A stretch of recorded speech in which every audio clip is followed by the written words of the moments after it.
Hello and what is up all you ladies and gentlemen, this is Chris from Gentleman's Gaming and we are back bringing you another gameplay commentary for you guys today. And in today's video we're going to be talking about the reasons why I absolutely hate DLC or downloadable content in games. Now I want you guys to take this with a grain of salt. You may be the type of person that absolutely loves DLC. You think that they're the best thing since tummy rubs and you will always buy DLC for a game even though you don't know what the DLC for the game is. It just so happens that I'm the type of person that isn't like that. But again, I want you guys to take this with a grain of salt. So let us get right to it. The reasons why I absolutely hate DLC. Now, to put into perspective, when I mean good DLC, I mean a DLC which adds a lot to the already existing game.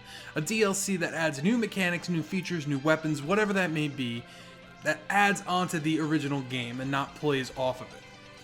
Of course, on the opposite side of that same coin, you have a bad DLC.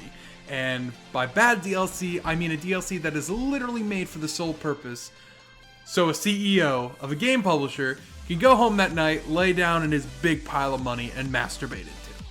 Now, to give you guys some examples to put it in perspective for you, some great DLCs for games are for games like GTA, Dark Souls, or even Dying Light, whose DLCs use the already existing game to leap off into new gameplay features, huge maps, brand new mechanics, and even fucking Doom buggies.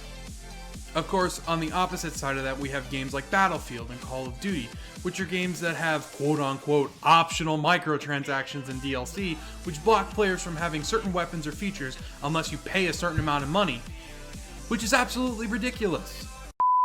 Now, in my mind, DLC shouldn't be called downloadable content. It should really be called hostage negotiation, because that's pretty much what DLC is, in many cases for many games. And quote that I said many and not all, developers purposely leave out portions of the game that have been already developed in order to sell it in any sort of way as a future DLC or as needless microtransactions in the form of either camos, character skins, and either extra weapons and such. Saying this method is silly is not really doing it justice, with many companies adopting this strategy in order to take in those fat stacks of cash from kids and teenagers who really shouldn't have access to their parents' credit card and or disposable income. I'm not saying that all DLCs are bad. I'm rather saying that DLC shouldn't take away from the original game just so the developer and publisher can make a quick buck. Now, earlier on in this commentary, I mentioned microtransactions. That what microtransactions are simple one-off transactions in the game that allow you to get certain camos or weapons or player skins that are not accessible through playing the normal game. Now, I will full-heartedly say that microtransactions in most cases ruin the game. The fact is very true in every single game out there, and to this day I will only say that one game has done microtransactions exceedingly well, and that game is Counter-Strike Global Offensive.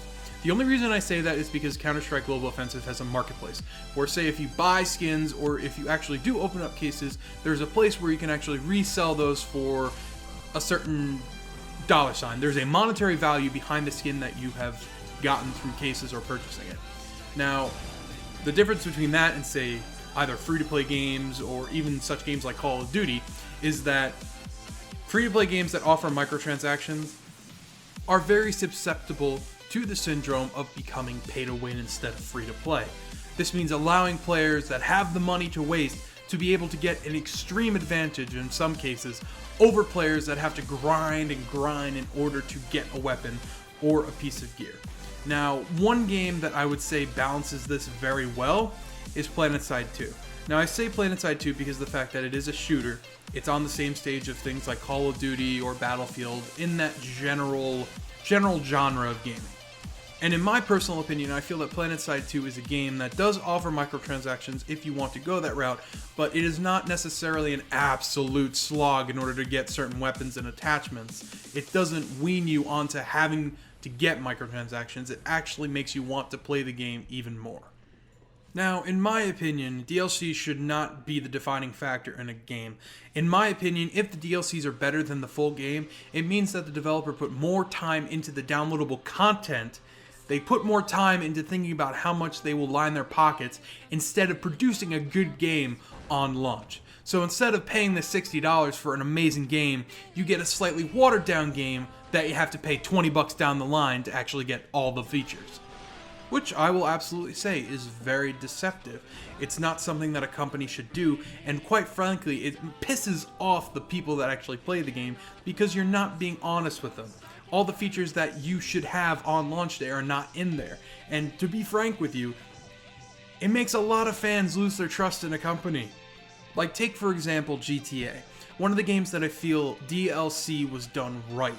All of the DLC was made free for everybody. The way you earn new cars, houses, and weapons in the DLCs was to play the online missions in GTA. Now, even though, and I will say this firsthand, GTA did commit a cardinal sin by doing this, they did allow you to have the option to purchase in-game money for in-real-life money in the form of shark cards. Now, I understand this completely considering some of the missions are slogged, and to be honest with you, the prices for these shark cards are kind of ridiculous, considering you have to pay $50 for, I think it's $3.5 million. Nonetheless, this brings even more emphasis on the fact that you should take your time to complete the online missions and heists, thus earning more money and advancing yourself in the game by getting a better house and better cars. Now, our last and final reason is more of a visual aid to prove my point in closing that DLCs in today's gaming world are mainly done wrong. Now, I want you to take a look at this picture, and if you are a gamer of any type, I'm going to say about 99.999%, I'm 99.999% sure you have seen this picture at some point, whether that be on any sort of meme page, Reddit, 4chan. I am certain that you have seen this picture. Just take a look. And yeah, that's how I feel about DLCs in today's gaming age. It's fucking philosophical, really. Well guys, I hope you have enjoyed this video. Don't forget to click that like button and subscribe. It is very much appreciated. It helps me, it helps you, it helps the channel, it helps all of us. And like I said, I hope you enjoyed. And as always, I will see you guys in the next one.